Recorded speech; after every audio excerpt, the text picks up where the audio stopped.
Hello, everyone. This is Monica Parashare from St. Helena's batch 2000-2001. And this is my second podcast for catching up with all my schoolmates. So we have today with us Arnimal Bhan. Arnimal, welcome. Hey, hi Monica, how are you? Good. So thanks for being ready for doing this podcast and sharing with us and enabling a lot of people who are not here with us today to catch up with you.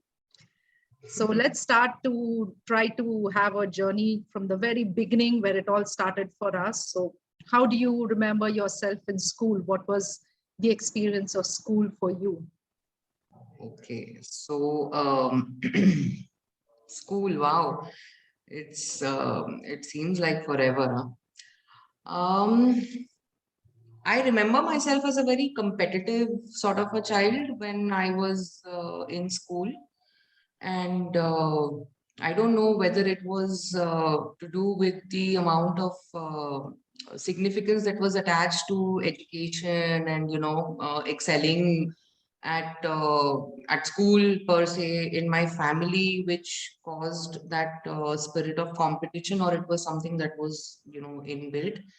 But I think it had a lot to do with the fact that I grew up in a joint family at that point of time. So there were four of us constantly competing for attention at home, constantly trying to do better than the other. So I think, yeah, that kind of reflected in how I remember myself at school as well. I was extremely competitive. I remember, I messaged one of our classmates. I don't know if you remember Mauli. So I remember Mauli and me were always in this, mode of on first Aiga and who's going to get better grades and all that. And we laughed over it couple of months back when we, caught up on WhatsApp. So yeah, I think, yeah, competitive is what I very distinctly remember of myself from childhood. I think you were the only source of light-hearted comedy in my life, honestly. Otherwise, school life was just about studying. I remember, it's so weird. I keep telling this to my daughter because she tends to do this. She tends to do the same thing at times. I remember when we were like maybe in first or senior KG, we used to have this dictation thing, where the teacher would like read a paragraph and we were supposed to write as the teacher read. And I remember we used to be told a day in advance, okay, that which chapter we're going to be doing the next day. I remember I would go back home and I would like, mug up the entire chapter by heart. And when the teacher would be dictating, I would write ahead of her because I had already mugged up the whole chapter. And I would be done before the rest of the class had a chance to finish. And once I was done, I would like poke other kids and not let them finish their dictation and not let them, kind of catch what the teacher is reading. And my daughter tends to do that a lot. Like she's very fast with her work. She'll finish quickly and then she'll trouble the rest of the class. So yeah, competitive. Yeah, sums it up. And on what note did you end school and transition into college?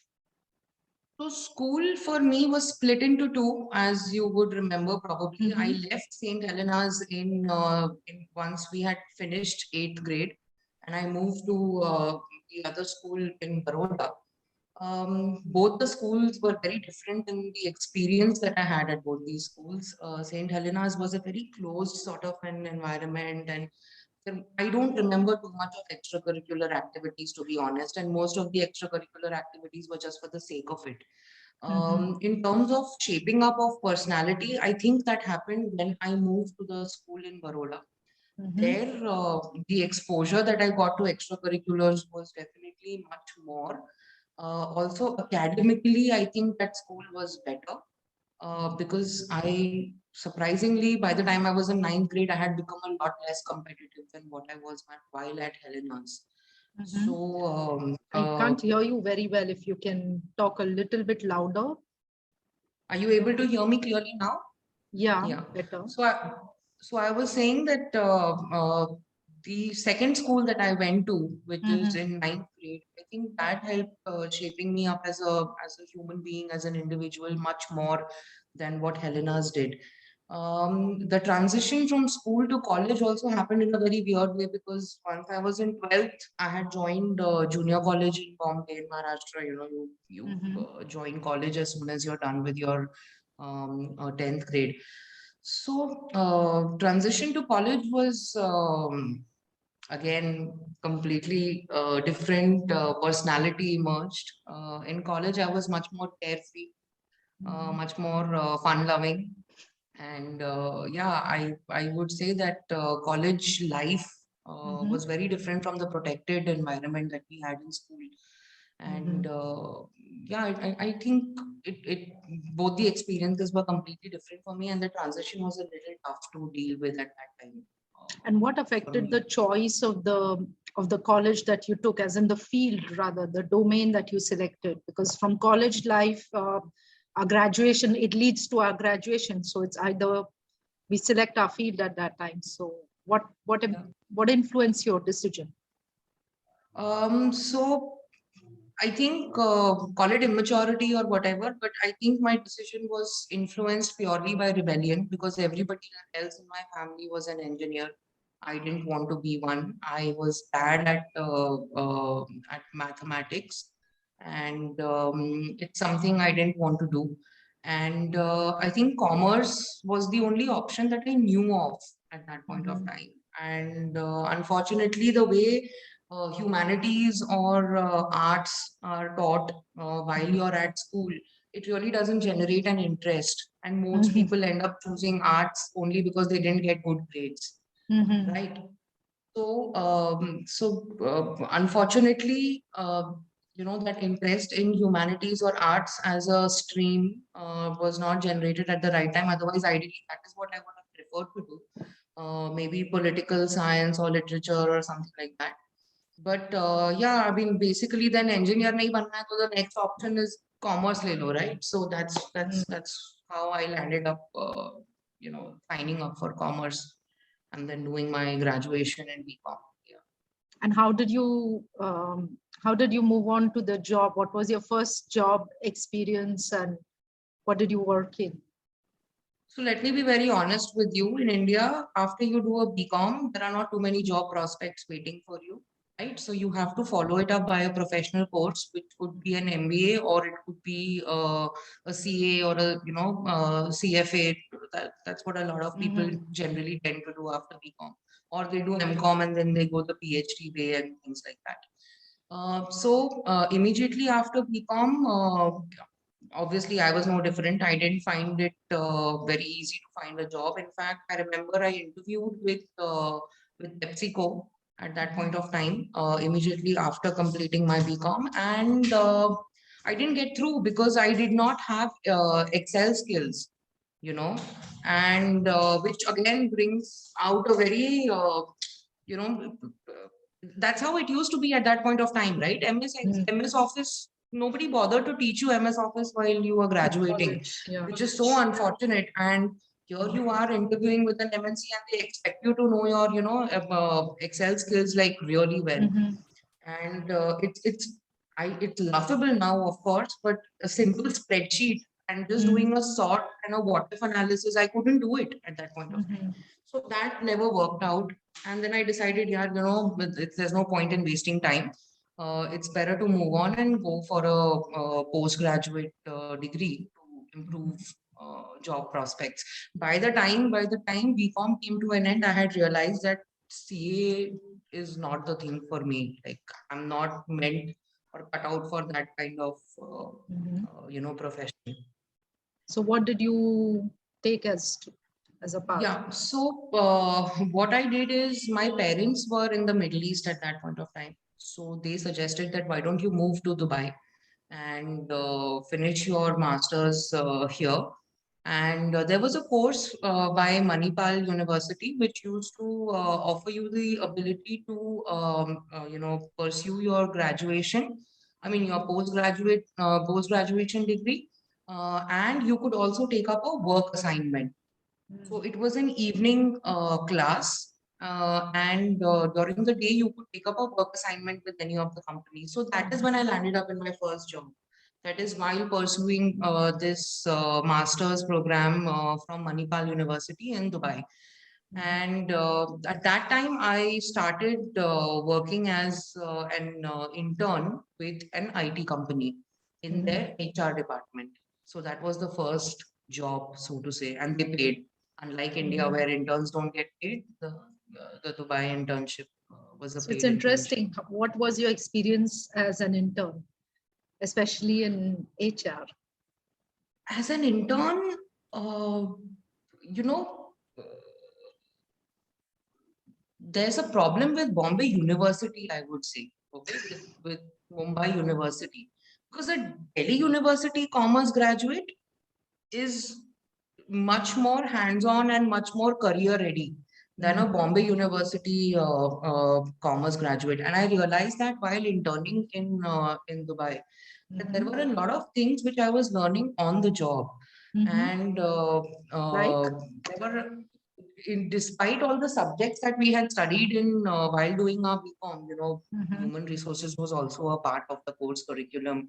Management, exports, marketing, etc., was also a part of the course curriculum in the BCom degree. Or at least I had elected those electives. I had chosen those electives when I was doing my graduation. But overall, I realized that Bombay University students are not really geared up for, picking up a job as soon as they graduate. And thankfully, I had a very good mentor at this company where I was interning. And I got to do a lot of interesting projects on the job, which helped me, pick up a lot of skill sets within HR as a function. So, policy documentation, joining formalities, induction kits, and how to build a training module, etc. It's a different thing that's not finally the career that I landed up in.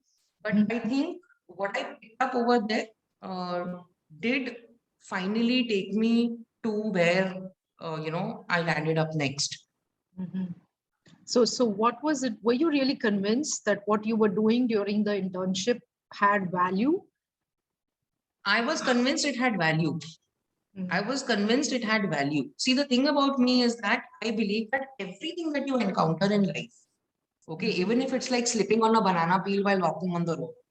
So everything that you encounter in life has some or the other lesson to teach you. You just have to look hard enough. So I've always believed in this, and I've always lived by this as well. So I would say that none of the experiences that I've had, and trust me, I've had a lot of them. I don't think any of the experiences when I look back, I don't think that any of them were useless, so to say. So every experience has definitely taught me something.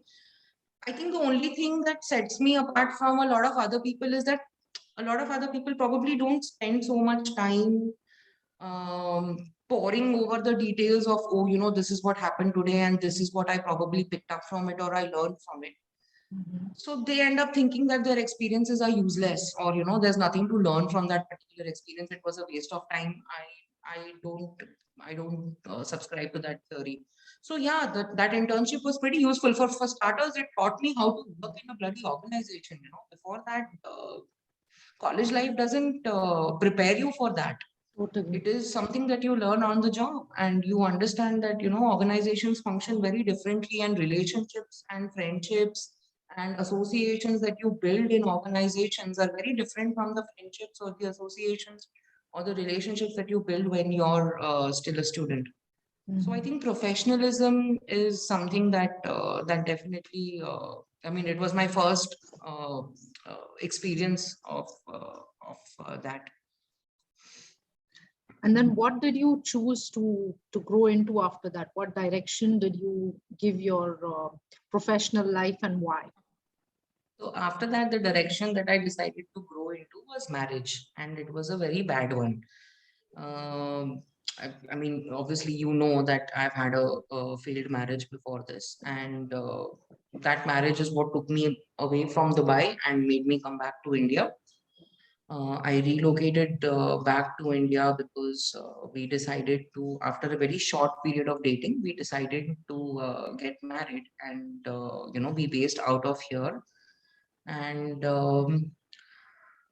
so yeah, I actually I finished that 1 year diploma in management, and I came back to India and I started looking for jobs here.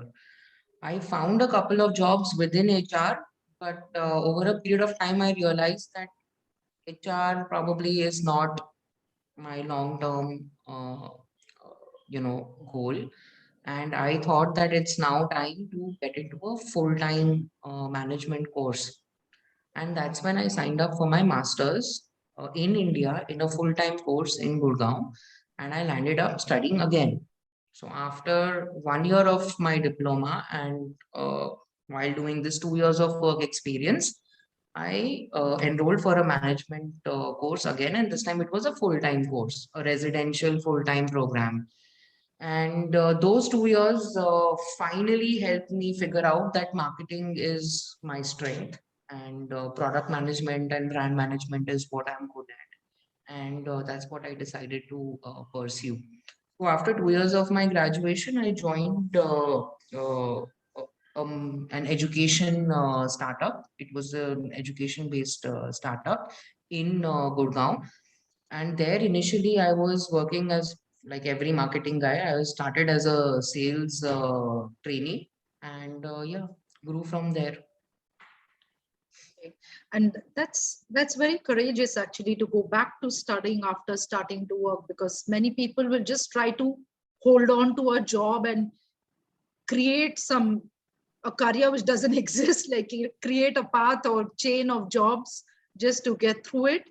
But I think it must have been very courageous to decide, no, I need to figure this out a little more, so I'll go back to taking more of the degrees, more learning experience, and then come back again in the earning world. Because even by the time you're an adult, the requirement, the psychological requirement to earn money is already there. It's already begun, whether it's from your family or your own self. So how did you deal with that? So I think there are two aspects to this, Monica. The first aspect is that there is no denying the fact that these steps of courage or bravery that we call them, these steps are enabled by a life of privilege for a lot of us. I hear a lot of people saying, oh, she's very courageous, she did this and she restarted her life from scratch, blah blah. I think this courage comes from a position of privilege. When you have that sort of a backing, because trust me, a guy who knows that his whole family or his life depends on his job, he if he takes such a step, I would call it like absolute courage. But in my case, I think it was to a large extent it was privilege. It was the fact that I had nobody dependent on me, for economic stability. I came from a family where it was okay if I was still dabbling with what I want to do, you know. And I think being as women also, we tend to get that leeway somewhere. I mean, I know a lot of people don't agree with this, that no, women don't have it easy. But let's be honest, as a woman, you do get a leeway somewhere, to be able to take these kind of chances with your career. So I think courage came much later. The first thing that came is the cushion that I already had, and I was married to someone who was already earning and came from a well-to-do family, and then my family also did not depend on me for money. I will definitely count my blessing and say that yes, this part of this strength to take such decisions came from that background of privilege. The other thing is that I've always been the kind of person who will either do it wholeheartedly or not do it at all. So I realized that just dragging on something that because I've got into it and I've gotten into it so far, now I must carry it forward. Mm. I'm not the kind of person who can survive or thrive in that kind of that kind of a position. So I knew that I had to scratch off whatever had been done, and I had to, start from scratch if I wanted eventually to be in a happier place in life. So yeah, I think that's where the strength came from. That's the courageous aspect. There is a courage involved because you're right, there is the cushion. But despite that, you will be surprised, and you know that so many people, they have all the right circumstances, but taking the decision and doing the action is just not possible. That does require Yeah, courage. no, that I agree with you. A lot of people don't want to come out of their comfort zones, because, okay, Exactly. fine. A lot of people are so used to having a certain lifestyle, for example, if you're Mhm. making certain amount of money, and the amount of money that I was making in Dubai was not less, even as an intern. And with that kind of money, you get used to that lifestyle. Mhm. Uh, you're going out every weekend, and you don't have too many responsibilities, and you're just having basically a good time in life. It's very easy to fall into that comfort zone and not want to change the status quo. But I was very clear that in the long term, it's going to end up like a drag. So, Mhm. I'd rather not be in that position. That's nice. So then what did you do after completing this master's? I'll come to the point basically, which was the turning point, I would say, in my career, which again, how personal events kind of throw you in directions which you wouldn't go otherwise. Mhm. So it was marriage which brought me to India, and it was the divorce which sent me back to Dubai. After I got divorced from my ex-husband, my parents were of the opinion that I should, be closer to them, because you're very vulnerable when you're at that stage. And I was very young as well. It's, I was still, I think, what, 24 or 25. Mhm. So I was young, and my parents were like, it's better if you're closer to us, and you're too vulnerable to be out there alone right now. And I think that was a very sensible, suggestion from their end. At that time, of course, it didn't seem like the ideal thing. I was like, no, no, I want to be on my own. I'm independent. I'm this and that. But I'm very thankful that good sense prevailed, and I did, fall back on family at that time, and I moved to Dubai.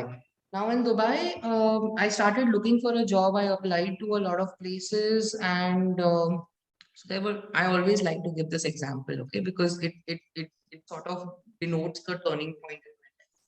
So there were two interviews that I appeared for. One was for an FMCG company, and the other one was for a power rental company. Okay, so power rentals, they do a lot of power rentals in Africa. Greco, you might Mhm. have heard of. So one is a New York Stock Exchange listed company, this, that, and the other. And the other one is one Lala, Indian Lala company. Like, yeah, they were doing like a business of, about 500 million or some odd figures like that. They had a market valuation of around $1 billion at that point of time, but still, it was a promoter driven Indian owned business, right? Now, the New York Stock Exchange listed company was offering me the role of a marketing research analyst, and the salary was pretty good. The perks were good. There were ESOPs in the picture, and there was a pickup, drop, rent, home rent, house, this, that. And the other one was like, okay, listen, we are going to we're going to offer you a trainee job, okay, in the CEO's office for about a month. If you do well, then we'll put you in the brand team. And obviously, the salary was also not as good as what the other, listed company had to offer. And I decided to go with the least, sensible option, which is the FMCG company with the Indian promoter-driven Lala company, blah blah. And Why? only because, yeah, coming to that, only because at the end of that 1 month management training program, I saw the opportunity to do what I really love, which is product management and category management and brand management in an FMCG company. So you have to understand, for a marketing person, that's like the ideal mix, A lot Mhm. of people who study marketing eventually think of themselves or see themselves in the shoes of either a product manager or a brand manager. or the other option is agency. So agency was never exciting for me anyway. I knew that it was going to be a corporate and not an agency. I was very clear on that. So it basically boiled down to that, able to do what you love. And I took up that job. The working hours were shit because it was an Indian company. And they expected you to obviously deliver more than what you were being paid for. And, working hours were stretched. But hey, I had just got out of a divorce, right? I needed that, time off. And I needed to be extremely busy doing something. And I think that is where the turn of events completely happened. So within a month, I got promoted, I got confirmed, I was handling a category of my own, I was handling a PNL of my own, and everything that I wanted and I had wished for and I had worked for and I had reworked for actually came true. So it was great. I think that was the highest point of my life. And yeah, I think for that day, I was very thankful that I decided not to continue with HR, and I decided to scratch out whatever I had done and rework from the start. So yeah, I think Let's rewind back a little, because when you took the decision of working for this smaller unlisted Indian company, you didn't know what the internship was going to be like. So this decision was taken before the 1 month. So on what basis did you take this decision? That again for me is a courageous step. And I would like to know what motivated you. well, if you want to get where you want to get in life, you can't do it without courage. I mean, I tell this to a lot of people. A lot of people are like, "Arey yaar, ye karna padega, this, that." I'm like, okay, if you really are so overwhelmed ki, "Arey yaar, ye karna padega," then probably you don't want it bad enough. Maybe you don't want it that bad. So I'm talking about that phase in life, at that stage, I wanted to be a brand product manager so badly that I was okay with earning almost 5,000 dirhams less. And that's not a small amount, right? I was okay to forego of some ESOPs of some New York Stock Exchange listed company. And we were into power rentals in Africa, which is huge. Because there's a shortage of energy in Africa. We know that. And we have governments have to, hire energy sources, generators, those kind of things for huge infrastructure projects. And I was willing to throw all that away in the dustbin because I was very clear that that product and that brand manager is where I want to be. So you can call it courage, but I just call it a price to pay for getting eventually where you want to get, and nothing is free. So yeah, I had to take that chance. And at the end of the day, see, the thing is, your capabilities, right? And you have to have confidence in your capabilities. I was confident that in a month, yeah, in maybe a week's time. I mean, some people called it overconfidence at that point of time. I was like, I'm not so worried, it's not going to take me a month. In a week's time, I'm going to prove that they want to put me in that product manager or that brand manager's job, and that happened. So I think, yeah, it's the confidence in your abilities, the passion for what you want to do, and the capability to make sacrifices and to take bold risks is basically what gets you, closer to your goals. Yeah. Otherwise, you can't. And what was like the experience of living in Dubai? What was the experience as an Indian? What was the experience as a working woman? Can you talk a little on that? As an Indian, the experience was not very different from India because I would say Dubai is, in a way, an extension of India itself. You see the same people around you, and you hear people talking the same languages you do. It's much more cosmopolitan, of course. It's much more cosmopolitan. It's much more cleaner. Uh, But I think, yeah, the experience was good. I mean, I did not feel at any point of time that I'm being disadvantaged because I'm a woman, or I'm not getting certain projects before because I'm a woman. Of course, you'll always meet that one misogynist person in your office. There will always be that one man who's out there to prove that women are required only on the team only to look good. And conventionally good looking women, or conventionally the stereotypical good looking women might find it difficult to work with such people. But eventually, I'll tell you what I've realized: in a corporate, if you bring value to the table, it does not matter how misogynist your boss is, because at the end of the day, it's not his misogyny that gets business, it's your talent which gets business and gets things done. So even if you have a misogynist boss or a sexist boss, but you are able to deliver, and you're able to get your job done, the boss eventually has to kind of put his weapons down, Accept. because Mm-hmm. he has to accept it, because eventually it's performance that matters in a corporate, right? Mm-hmm. It's not a घर का रिश्ता कि मैं दबा लूंगा दब जाएगी, ऐसा तो नहीं होता है यार वो.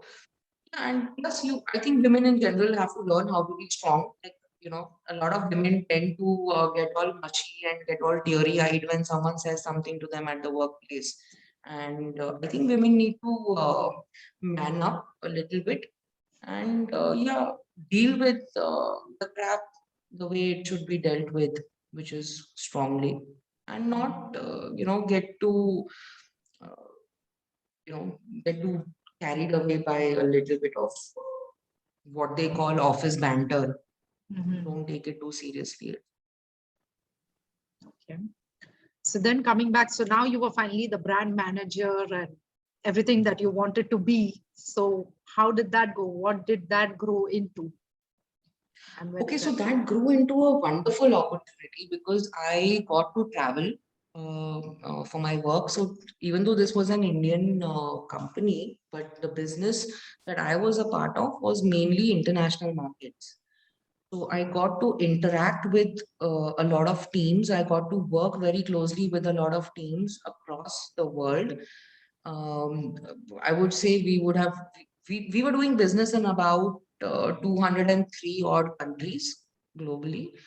So obviously, as a product manager or a category manager, you're constantly dealing with sales teams across these geographies. So I think that experience was very, very enriching. I got to understand a lot of markets, while sitting in Dubai, and I got to travel to a lot of markets as well. Mhm. So I think that that experience, not just professionally but even personally, was very, very educating, and it kind of just broadened my horizons in terms of culturally, how people are different, and yet basically how everybody around the world is the same, and we operate on the same basic human emotion. So I think, yeah, it was a fantastic experience. There's no doubt about it. I believe you got to travel internationally also. It was during this Yes. time. A lot about that. Yes, so we did a lot of business in Southeast Asia. We did a lot of business in the Americas. We did a lot of business in Europe. But the traveling part happened later. In this role, traveling was not traveling was not that big a part of my job description. But yes, I was working with cross-border teams. So eh, there were a lot of interactions that would happen over meetings, over virtual meetings. So Zoom calls and Google Meet, etc., is not something new to me. We've been doing it since Right. then, and I remember working across time zones. So the travel bit happened in the job that I joined after. Okay. And then from there, where did you go to? How did you come here where you are? So from there, before I came here, from there I ventured into my first startup, Mhm. which was founded by my ex-boss from this FMCG company that I was talking about. So the CEO of this company, of this FMCG company, he left a few months before I quit that job, and he started something of his own. And I think 6 or 7 months after he left, he gave me a call that, look, I've started something of my own. It's a startup, it's a very entrepreneurial sort of a venture, and I think you're more suited to that kind of a role, that kind of an environment. And you could take more responsibility than what you're currently doing. And yeah, so that is where the startup journey started for me, and that is also where the travel happened. So I accepted his offer, and there were stock options involved, and um, there was uh, there was a completely new business that had to be started. So right from the step of developing the product portfolio, developing the packaging, developing the brand identity for the company, for the brand, and for the products, it was a hell lot of work. And that kind of excited me because I knew that just 4 years into my career, I'm not going to get that kind of an opportunity in an extremely large organization which employs like 1,000 people. So this FMCG company that I used to work for, they had like 1,000 people across the world, and thousand people only, actually 1,000 people only in the Dubai operations. So across the world was a much bigger number. So, but I knew that in that kind of an organization, 4 years, 5 years into my career, I'm not going to get the kind of opportunity that this guy was offering me. And obviously, he was the global CEO of that company before he left. And he had his own. He had grown from a management trainee to a global CEO at 45, and that was very impressive in my opinion at that point of time. And I decided that, you know what, it's an opportunity that's presenting itself. It's an opportunity that allows me to broaden my horizons, so I should just grab it with both my hands. And that's when I joined him, and I joined my first startup. And yeah, that experience was wow. I don't think I can compare it to what I was doing before that. I mean, yeah, that was great, but this was at a completely different level. So I was handling, dealing with, building, you know, across functions and across levels, and right from, what kind of packaging we need, where do we source that packaging from, what what specs do we need, and who are the best contract manufacturers out there who can give it to us, from taking that from from there to finishing the product and taking it to the market and then promoting it in the market. I went through that entire journey of a product. And I think that was fantastic, because even in my previous, even when I was working for for that multinational company, even at that point of time, I was known for being a very cross-functional, operator, like being hands-on with different functional teams. And here I was able to actually experience all of that much more closely than I had in my previous job. And that's where all the travel happened. I think I've seen some of the best factories in Europe. I've seen some of the best factories in Southeast Asia. I've worked with some of the best manufacturers across the world. I've worked with some of the most successful groups in far off places like Russia. So I think that experience again further built on what I had already picked up so far, and it added another layer of exposure. It added another layer of learning to what I had picked up thus far, and I think that is what, and that gives me the thrill, right? And I thoroughly enjoyed that. And after that, I made a very conscious decision that I'm not going to work for large organizations or, these multinationals anymore, and it is going to be startups or small businesses going forward. And that is where, Monica, that first internship that I did in HR, where I learned about how to build a training manual, how to do inductions, how to build an organization structure, how to build, company policies and practices. That is, this is finally where that learning kind of came came useful, because that HR experience actually helped me to also contribute to the admin or the HR functions of this new startup. Because a startup is always bootstrapped for resources.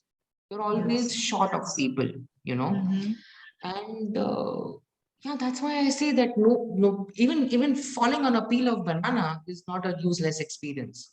Because, whatever you encounter in life, kahin na kahin kaam aa jata hai. And that's what happened in this case. And yeah, since then it's just been startups for me. Since then, only startups. And is there any particular experience or particular incidents or lesson learned in your entire professional journey when you look back that you would like to talk about and share? I don't think it is about one experience. It is all these experiences, which kind of make this. Yes, that definitely builds you. It builds you into what you are. You are a sum total of your experiences. But to share to someone, is there something particularly that stands out or that you would bring to attention to someone to say, hey, this is like the pearl of wisdom from my experience that you can take away without having to live the whole thing that I did? Yes. So if I was to pick up a pearl of wisdom from my experiences without, without letting someone else go through that whole trash, is never undervalue yourself when it comes to money. When it comes to? When it comes to money, when it comes to how much you're going to be asking for, do not undersell yourself. Know your value and ask for that value without feeling any kind of, you know, inhibition. Without any inhibitions, know your value and ask for that value. That is a very important point, because when you're passionate about something and when you really want to do something, a lot of times you tend to compromise on this. You're like, हाँ ठीक है ना यार, 5,000 dirham कम ही मिल रहे हैं ना, कोई बात नहीं, जो मुझे करना है वो तो करने को मिल रहा है. That's nice, but 5,000 dirham कम मत लो, 2,000 कम ले लो, 5,000 dirham कम मत लो. I think that is the pearl of wisdom that I would, because then you get taken for granted. Let's be honest, you might be very passionate and you might be an adventurer, but the rest of the world is not that way, and definitely not the business world. The business world is here only for making a profit or for minimizing their losses. These are the only two objectives of a business. Make profit, or if you're not making profit, minimize your loss. So I think a person also should while working in the professional world should apply the same principle, that I am also here to either make a profit or to minimize my loss. So never undervalue yourself and never undersell yourself when it comes to compensation. Always command and demand, the right conversation, the right compensation for your skill set. And so where are you now in life, and like professionally and in your situation? Okay, so professionally, I'm in a very zen space right now, I would say. I quit the last startup that I had worked for and helped to kind of build, because I wanted to move out. The startup had already reached a stage where it was not exciting enough for me, and I needed to find a better or a bigger challenge. And after I quit that, I had a bit of a, you know, कहते हैं ना, manthan type. Had a had this internal turmoil where I felt that I had I was done with the race. Somehow, one day that whole passion and that drive to go out there and take these big decisions and, learn something new and professionally, one day that whole thing just sort of crashed. And I didn't feel like being a part of that race anymore. And what could be the reasons for that? I attribute this sudden, change of heart or change of passion to the fact that in the lockdown, I realized that I have a lovely, you know, she was 4 years old then, yes. I have a lovely 4-year-old child, and uh, I don't, we don't relate to each other, like we ideally should. Being a mother and a daughter, the kind of relationship that the two of us should be having, I felt that that relationship was missing because I was so passionate about my work that it took priority over everything else in life. Right. So, like I think I said this before as well, that if I do something, I'm into it completely, or I wouldn't go there. And I realized that there is this person in my life with whom I want to have a certain equation, but I don't because I put myself out there professionally to such an extent, I'm not able to do justice to this part of it. And it's her formative years. I want her to grow up a certain way. I want her to I wouldn't say I want her to think a certain way, but I definitely want to give her enough material for her to be able to build, The a environment, you worthwhile, want to bring her up in a yeah, certain environment. a certain environment with certain exposure, with certain, information from my side that will help her to build a personality of her own. And for that, I think it's very important for at least one parent to play that role. Otherwise, I know this is a very controversial topic, and a lot of women are going to be like, "Are you saying that working mothers, are not great parents or whatever?" I mean, I think it just boils down to to each his own. Like, I also see this as something that I'm building. The way I used to see those businesses before, and I can't let a real live project not be built the way it should be built because I'm running out, you know, a certain other project. And I think that is what killed sort of the enthusiasm to go out there and, be crazy and torture myself. Yeah, because you're eventually torn between these two things. Like, I'll tell you very honestly, working mothers don't acknowledge this, but they go through a lot of guilt. Okay, there is a lot of guilt that you go through because you miss certain moments. You miss certain events. And kids at this age, man, I'm telling you, you will not realize when that moment has passed, when you've missed it. That very critical moment in that kid's life where probably you were supposed to be there and you weren't. And that child remembers it and latches on to that. And that ends up impacting that child in the long run. Like, my mother was a working mother. My mother was a housewife. She was a homemaker. And I remember in, times from my childhood where I was like, "Oh my God, mom wasn't, she didn't notice this. She wasn't around when this happened because she was so caught up with her housework." And I'm sure I'm sure there are a lot of other people out there who would have these memories of that one time when, your parent missed something, and that stays on in your subconscious mind at some level. I don't want her to go through that. Mhm. And I mean, it's not like I'm saying that, oh, now I want to be the mother who drives her child from one class to the other and, takes, fusses around her Soccer and all. I mom. don't, yeah, I am not the soccer mom at all. Okay. But at the same time, I am available for her mentally, emotionally, and physically as well if she needs it, which I don't think would have been possible if I would have continued doing what I was doing. So, So yeah, what is it that you have found your balance and place in now? At what place are you in?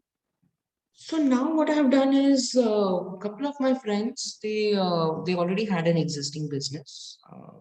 They have an industrial bakery that supplies that used to supply breads and a couple of other ready to eat products to flight kitchens and hotels and restaurants, and so some cinema halls in Delhi NCR, and mainly an institutional business. And they want to make it. They want to extend into the direct to consumer space. So I decided to help them do that, because obviously my experience and my expertise has been in consumer markets, and so that's what I'm doing right now. So I'm very clear with them that, listen, guys, this is not going to be more than 4 to 5 hours of my time every day. And we've built we've worked out a model where we have deliverables, things that they expect from me and things that I deliver from my end. We have milestones that are to be achieved, and in return for that, they pay me a certain amount of consultancy, and there is also uh, an equity in their company, which is part of the deal.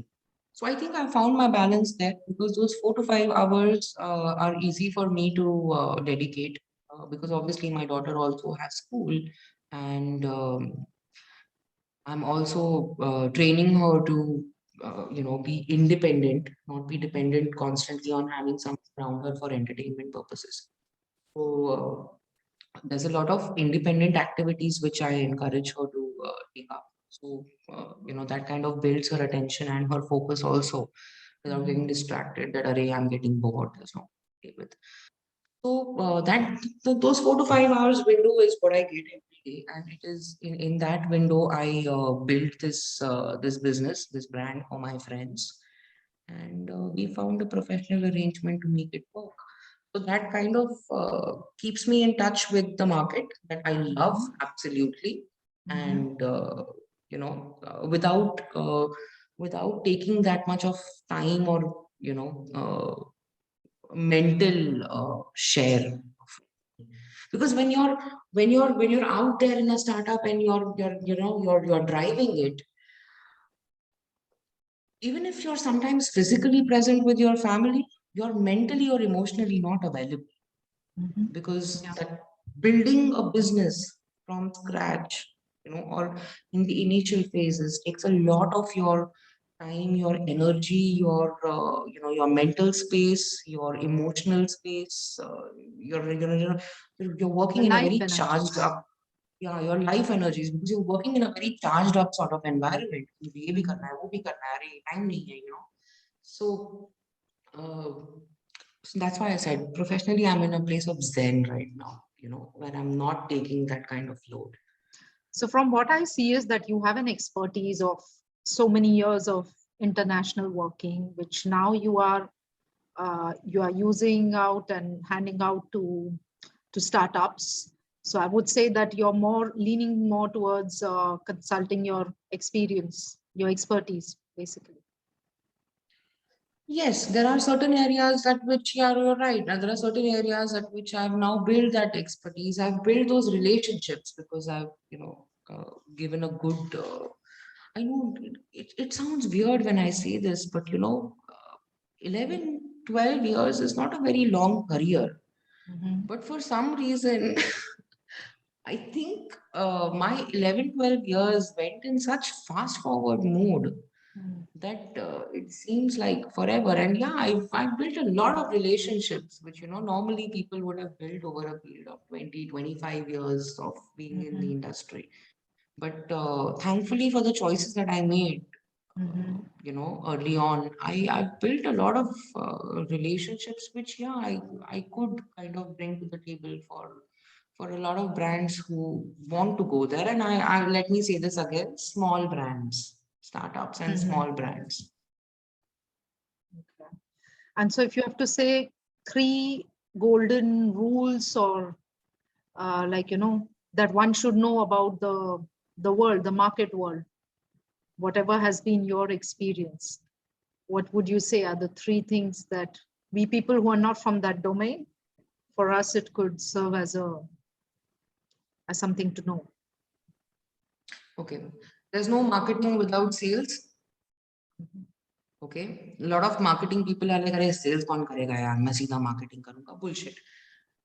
Because until you don't do sales, you don't understand the market, how the market functions, what are the dynamics of, and every market is very different, right? India is very different from the UAE market, which is very different from the Vietnamese market, which is very different from probably, the European market. So every market has its own dynamics. Every market has its own mixes which work.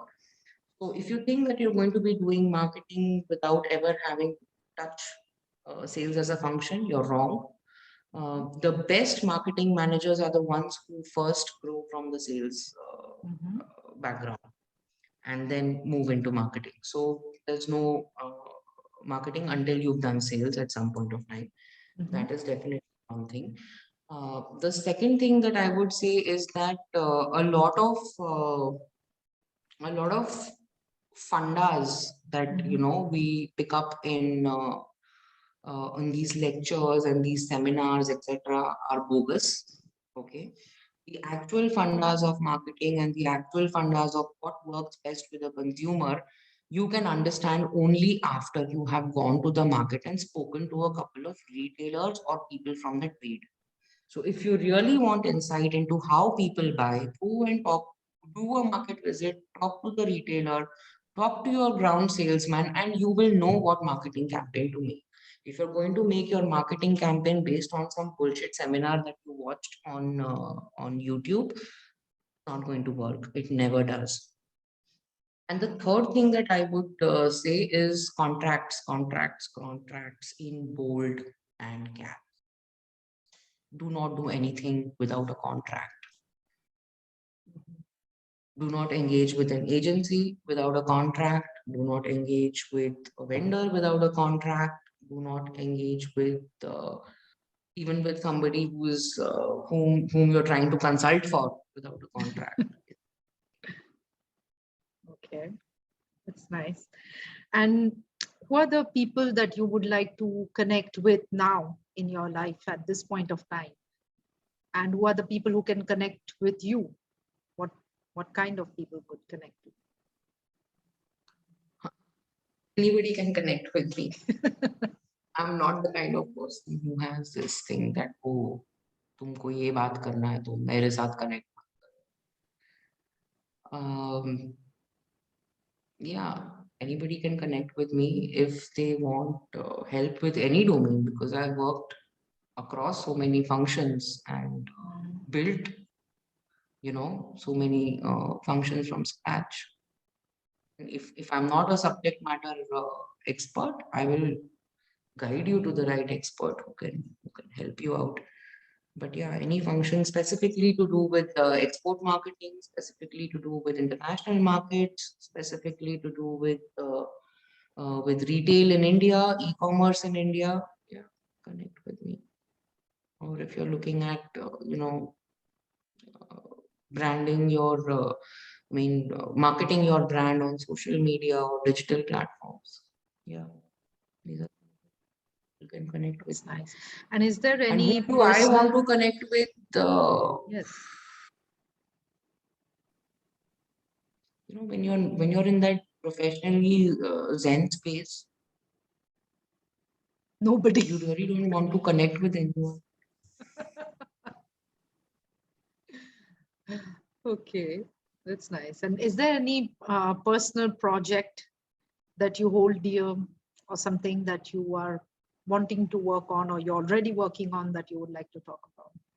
Yeah, my paintings. Yeah, It's a love tell that us. I discovered pretty late in life, and it's a skill that I self-taught myself without being aware that I'm capable of it. And yeah, that's so. My projects are ongoing. I pick up rubbish, trash in the house, convert it into something that can be, just put in some corner to look nice, improve the Mhm. aesthetics of my surroundings. 'Cause, So yeah, what kind aesthetic. of paintings do you do? What medium do you use?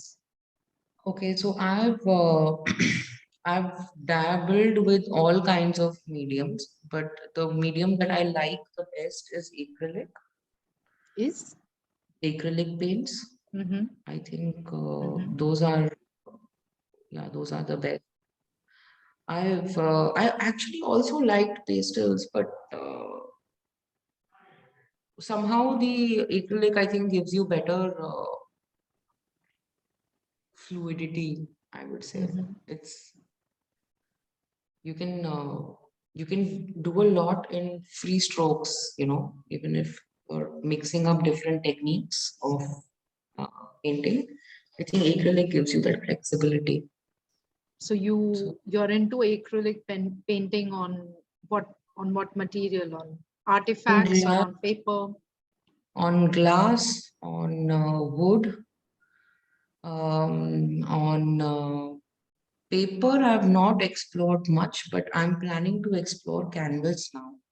Mhm. And yeah, I'll be setting that up because I just recently moved to Bangalore, to a new place.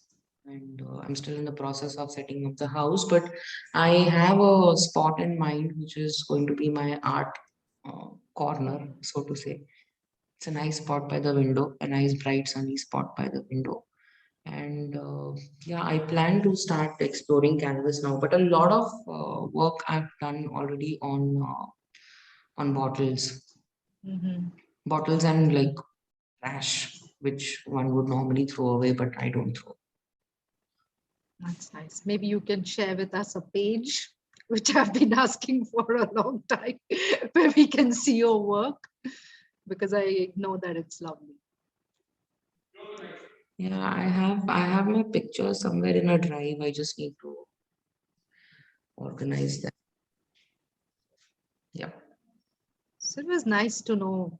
If I recap the whole thing, it's someone who started off very competitively in school, and that sort of relates to brand building, and and then went towards a career path that you defined by yourself out of determination and by very conscious choices, painful choices, but conscious and intelligent choices. And I think now you've come, you're evolving on your path, and you're at a place where you're happy with what you're doing. You have something that you have mastered, and you're happy with that. And I think that's a very nice path.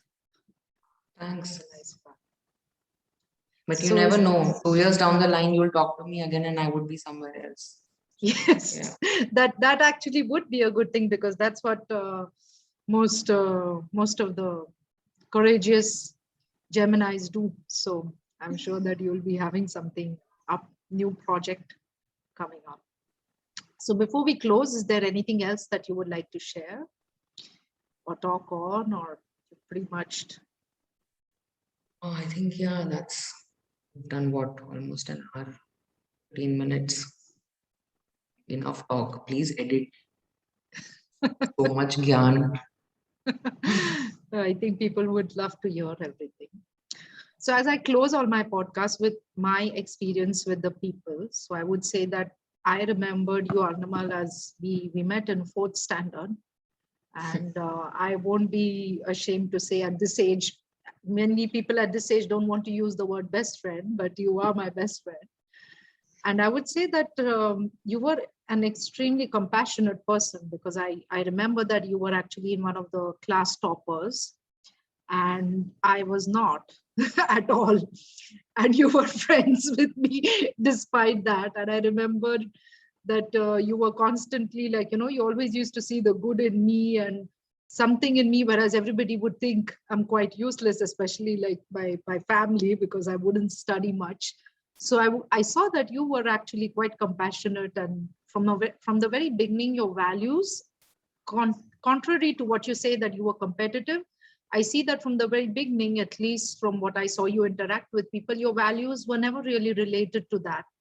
Your values were just related to how nice a person is, and somehow you would have your own standards for that, which had nothing to do with the marks or with that. And I also remember particularly how you came after 10th standard just to guide me and tell me not to just aspire to doing BCom and do nothing with my life. To not do BCom and just do a simple job. And you came all the way down from Bombay just to talk to me into CA, actually, which worked.